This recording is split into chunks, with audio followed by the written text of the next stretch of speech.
नमस्कार दोस्तों, इस चैनल में मैं आपको भारतीय शास्त्रों में वर्णित प्रामाणिक तथ्यों, कथाओं और उपाख्यानों के बारे में बताऊंगा, जिससे हम सभी का ज्ञानवर्धन होता है और भारतीय संस्कृति की गौरवपूर्ण झलक देखने को मिलती है। भगवान ने अपनी माया शक्ति के द्वारा इस सृष्टि की रचना जीवों के उद्धार और कल्याण के लिए की है और मायावती भगवान ने एक से बहुत होने की इच्छा होने पर अपनी माया से अपने स्वरूप में स्वयं प्राप्त काल, कर्म और स्वभाव को स्वीकार कर लिया। इसलिए आज मैं आपको काल गणना के विषय में बताऊंगा। दोस्तों, पृथ्वी आदि कार्य वर्ग का सूक्ष्मतम अंश जिसका और विभाग नहीं हो सकता उसे परमाणु कहते हैं और इसी के समुदाय और समग्र रूप को परम महान कहते हैं।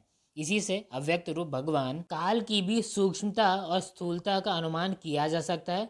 जो काल प्रपंच अर्थात ब्रह्मांड की परमाणु जैसी सूक्ष्म अवस्था में व्याप्त रहता है वो अत्यंत सूक्ष्म है और जो सृष्टि से लेकर प्रलय पर्यंत उसकी सभी अवस्थाओं को भोग करता है वह परम महान है। दोस्तों, दो परमाणु मिलकर एक अणु होता है और तीन अणुओं के मिलने से एक त्रिसरेणु होता है, जो झरोके में से होकर आई हुई सूर्य की किरणों के प्रकाश में आकाश में उड़ता देखा जाता है। ऐसे तीन त्रिसरेणुओं को पार करने में सूर्य को जितना समय लगता है उसे त्रुटि कहते हैं। इससे 100 गुना काल वेद कहलाता है और तीन वेद का एक लव होता है। तीन लव को एक निमेष कहते हैं और तीन निमेष को एक क्षण कहते हैं। 5 क्षण की एक काष्ठा होती है और 15 काष्ठा का एक लघु होता है। 15 लघु की एक नाड़िका अर्थात दंड कही जाती है। 2 नाड़िका का एक मुहूर्त होता है और दिन के घटने बढ़ने के अनुसार अर्थात दिन एवं रात्रि की दोनों संधियों के 2 मुहूर्तों को छोड़कर 6 या 7 नाड़िका का एक प्रहर होता है। यह याम कहलाता है। जो मनुष्य के दिन या रात का चौथा भाग होता है। 4 प्रहर के मनुष्य के दिन और रात होते हैं और 15 दिन रात का एक पक्ष होता है, जो शुक्ल और कृष्ण भेद से 2 प्रकार का माना गया है। इन दोनों पक्षों को मिलाकर एक मास होता है, जो पितरों का एक दिन रात होता है। 2 मास की एक ऋतु होती है और 6 मास का एक अयन होता है। अयन दक्षिणायन और उत्तरायण भेद से 2 प्रकार का है। ये दोनों अयन मिलकर देवताओं के एक दिन रात होते हैं तथा मनुष्य लोक में ये 1 वर्ष या 12 मास अर्थात महीने कहे जाते हैं। ऐसे 100 वर्ष की मनुष्य की परम आयु बताई गई है। हिंदू शास्त्रों और हिंदू पंचांग के अनुसार मनुष्यों के एक वर्ष में 360 दिन माने गए हैं। दोस्तों, अब हम गीता के 8वें अध्याय के 17वें श्लोक में बताए गए विवरण के अनुसार काल की गणना को समझते हैं। सहस युग पर्यंत महर यद ब्रह्मणो विदु रात्रिम युग सहस्त्रांताम ते अहोरात्र विदो जना। अर्थात जो लोग ब्रह्मा के दिन को सहस युग पर्यंत और उसकी रात्रि को सहस्र युग में समाप्त होने वाली जानते हैं, वही वस्तुतः दिन और रात का परिमाण जानने वाले हैं। तो आइए हम देखते हैं कि पितामह ब्रह्मा का एक दिन कितना बड़ा होता है। पितामह ब्रह्मा का एक दिन एक कल्प कहा जाता है। इसी में 14 मनवंतर बीत जाते हैं। 14 मनु के नाम से 14 मनवंतर होते हैं। पितामह ब्रह्मा के इस एक दिन में देवताओं के 1000 चतुर्युगी बीत जाते हैं, जो कि मानवीय काल गणना के अनुसार 4 अरब 32 करोड़ वर्ष होते हैं।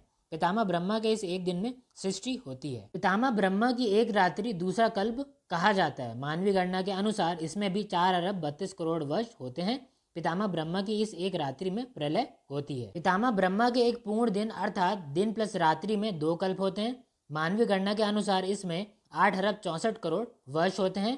ये पितामह ब्रह्मा के 24 घंटे होते हैं। दोस्तों, आइए अब समझते हैं कि पितामह ब्रह्मा का एक घंटा कितना बड़ा होता है। जैसा कि हम जानते हैं कि पितामह ब्रह्मा के एक पूर्ण दिन में 8 अरब 64 करोड़ मानवीय वर्ष होते हैं और एक दिन में 24 घंटे होते हैं। तो पितामह ब्रह्मा के एक घंटा बराबर 8 अरब 64 करोड़ डिवाइडेड बाय 24 बराबर 36 करोड़ मानवीय वर्ष। अब पितामह ब्रह्मा का एक मिनट, जैसा कि हम जानते हैं कि पितामह ब्रह्मा के एक घंटे में 36 करोड़ मानवीय वर्ष होते हैं और एक घंटे में 60 मिनट होते हैं। तो पितामह ब्रह्मा का एक मिनट बराबर 36 करोड़ डिवाइडेड बाय 60 बराबर 60 लाख मानवीय वर्ष। अब पितामह ब्रह्मा का एक सेकंड, जैसा कि हम जानते हैं कि पितामह ब्रह्मा के एक मिनट में 60 लाख मानवीय वर्ष होते हैं और एक मिनट में 60 सेकंड होते हैं। तो पितामह ब्रह्मा के एक सेकंड बराबर 60 लाख डिवाइडेड बाय 60 बराबर 1 लाख मानवीय वर्ष। अब पितामह ब्रह्मा का एक पूर्ण वर्ष, जैसे कि हम जानते हैं कि पितामह ब्रह्मा के एक पूर्ण दिन अर्थात दिन प्लस रात्रि में 8 अरब 64 करोड़ मानवीय वर्ष होते हैं और एक मानवीय वर्ष में 360 दिन होते हैं। तो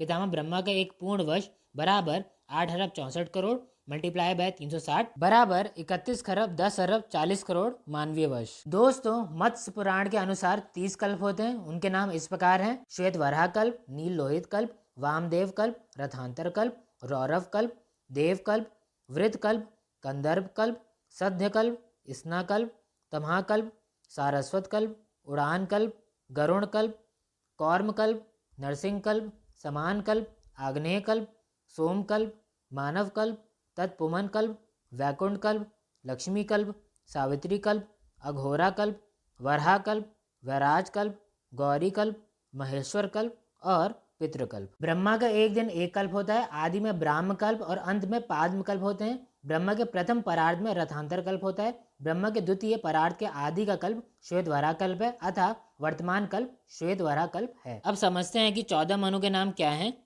14 मनु के नाम इस प्रकार हैं और इन्हीं के नाम पर मनवंतर होते हैं। पहला है स्वयंभू मनु और इनके नाम पर स्वयंभू मनवंतर होता है। दूसरा है सौरोचिष मनु और इनके नाम पर सौरोचिष मनवंतर होता है। तीसरा है उत्तम मनु और इनके नाम पर उत्तम मनवंतर होता है। चौथा है तामस मनु और इनके नाम पर तामस मनवंतर होता है। पांचवा है रैवत मनु और इनके नाम पर रैवत मनवंतर होता है। छठा है चाक्षुष मनु और इनके नाम पर चाक्षुष मनवंतर होता है। सातवां है वैवस्वत मनु और इनके नाम पर वैवस्वत मनवंतर होता है जो कि वर्तमान मनवंतर है। आठवां है सावर्णी मनु और इनके नाम पर सावर्णी मनवंतर होता है। नवा है दक्ष सावर्णी मनु और इनके नाम पर दक्ष सावर्णी मनवंतर होता है। 10वां है ब्रह्म सावर्णी मनु और इनके नाम पर ब्रह्म सावर्णी मनवंतर होता है। 11वां है धर्म सावर्णी मनु और इनके नाम पर धर्म सावर्णी मनवंतर होता है। 12वां है रुद्र सावर्णी मनु और इनके नाम पर रुद्र सावर्णी मनवंतर होता है। 13वां है देव सावर्णी मनु और इनके नाम पर देव सावर्णी मनवंतर होता है। 14वां है इंद्र सावर्णी मनु और इनके नाम पर इंद्र सावर्णी मनवंतर होता है। 14 मनवंतर बराबर देवताओं के 1000 चतुर्युगी होते हैं। देवताओं के 1000 चतुर्युगी बराबर मनुष्य के 4 अरब 32 करोड़ वर्ष होते हैं। एक मनवंतर बराबर 71/6/14 चतुर्युगी होते हैं अर्थात 71.428 चतुर्युगी होते हैं। दोस्तों आइए चतुर्युगी के बारे में समझते हैं। एक चतुर्युगी में 4 युग होते हैं। पहला है सतयुग अर्थात कृतयुग। मानवीय गणना के अनुसार ये 17,28,000 वर्ष का होता है और देवताओं के दिव्य वर्ष के अनुसार ये 4800 वर्ष का होता है। सतयुग के आदि में 400 दिव्य वर्ष की संध्या होती है जो कि मानवीय गणना के अनुसार 1,44,000 वर्ष की होती है और अंत में 400 दिव्य वर्ष की संध्यांश होती है जो कि मानवीय गणना के अनुसार 1,44,000 वर्ष की होती है। दूसरा है त्रेता युग। मानवीय गणना के अनुसार ये 12,96,000 वर्ष का होता है और देवताओं के दिव्य वर्ष के अनुसार ये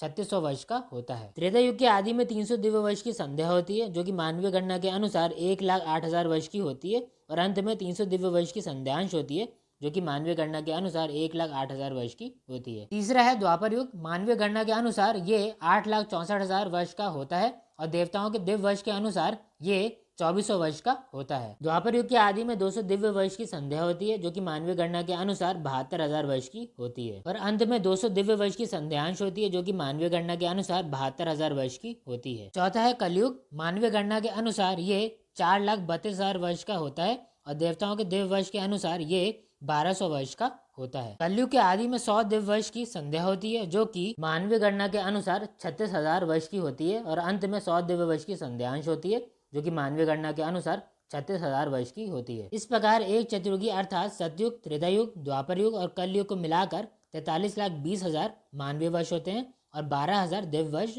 होते हैं।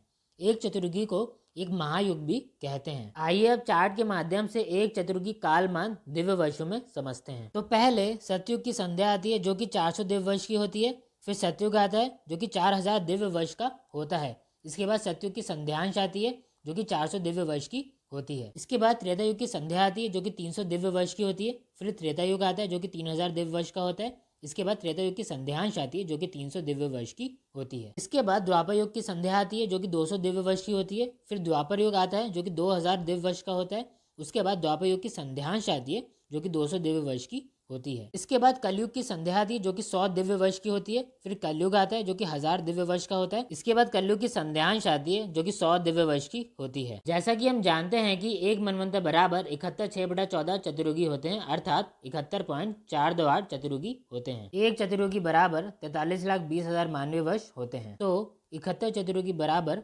43,20,000 मल्टीप्लाई बाय 71 बराबर 30,67,20,000 मानवीय वर्ष होते हैं। अब 6/14 चतुर्युगी अर्थात 0.428 चतुर्युगी को मानवीय वर्ष में निकालते हैं तो 72वें चतुर्युगी का सतयुग अर्थात 17,28,000 मानवीय वर्ष बीत जाता है। फिर त्रेता युग के 1,23,428 मानवीय वर्ष 6 महीने 25 दिन 17 घंटे 8 मिनट 35 सेकंड बीत जाते हैं अर्थात एक मनवंतर का अंत त्रेता युग की शुरुआत में सायंकाल 5:08 पर होता है। तो अब एक मनवंतर का परिमाण मानवीय वर्ष में निकालते हैं। एक मनवंतर बराबर 30,67,20,000 प्लस 17,28,000 प्लस 1,23,428 प्लस 6 महीना प्लस 25 दिन प्लस 17 घंटे प्लस 8 मिनट प्लस 35 सेकंड, अर्थात एक मनवंतर बराबर 30,71,71,428 मानवीय वर्ष, 6 महीने 25 दिन 17 घंटे 8 मिनट 35 सेकंड होते हैं। अब 6 मनवंतर का परिमाण मानवीय वर्ष में निकालते हैं। 6 मनवंतर बराबर एक मनवंतर का परिमाण मानवीय वर्षों में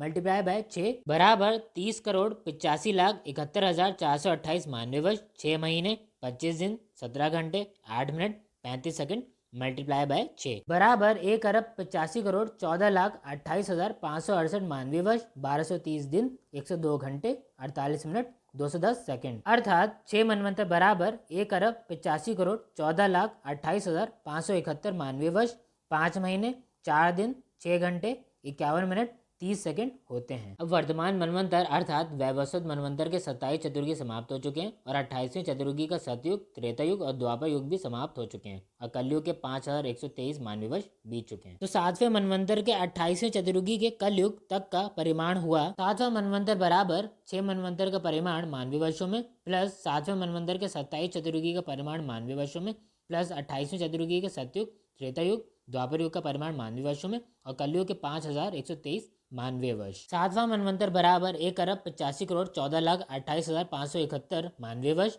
5 महीने 4 दिन 6 घंटे 51 minute 30 second plus 43,20,000 multiply by 27 plus 17,28,000 plus 12,96,000 plus 8,64,000 plus 5,123, अर्थात 7वां मनवंतर बराबर 1,97,19,61,694 मानवीय वर्ष, 5 महीने 4 दिन 6 घंटे 51 मिनट 30 सेकंड व्यतीत हो चुके हैं। पितामह ब्रह्मा की 100 वर्ष की आयु मानी गई है। पितामह ब्रह्मा की 100 वर्ष की आयु में 2 परार्ध होते हैं। पहला परार्ध पितामह ब्रह्मा की 50 वर्ष की आयु तक होता है और दूसरा परार्ध 50 वर्ष की आयु के बाद 100 वर्ष तक होता है।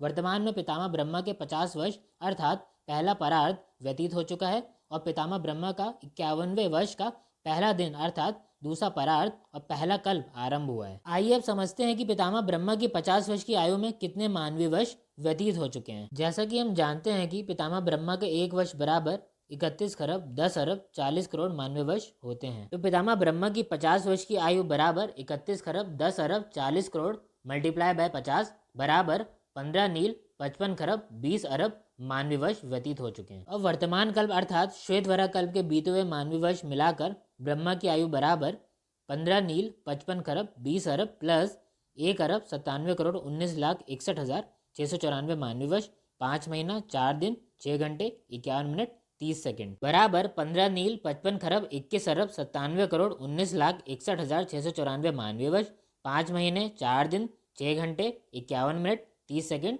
व्यतीत हो चुके हैं बराबर 36,000 कल्प होते हैं। इसी तरह पितामह ब्रह्मा के 100 वर्ष की आयु बराबर 72,000 कल्प होते हैं। दोस्तों इस वीडियो में बस इतना ही। आशा करता हूँ कि यह वीडियो आपको अच्छा लगा होगा। अगर अच्छा लगा हो तो इस वीडियो को लाइक जरूर कीजिएगा और ज़्यादा से ज़्यादा शेयर कीजिएगा और चैनल को सब्सक्राइब करके बेल बटन दबाइएगा और कमेंट जरूर कीजिएगा। दोस्तों मिलते हैं अगले वीडियो में एक नए विषय को लेकर। तब तक के लिए नमस्कार।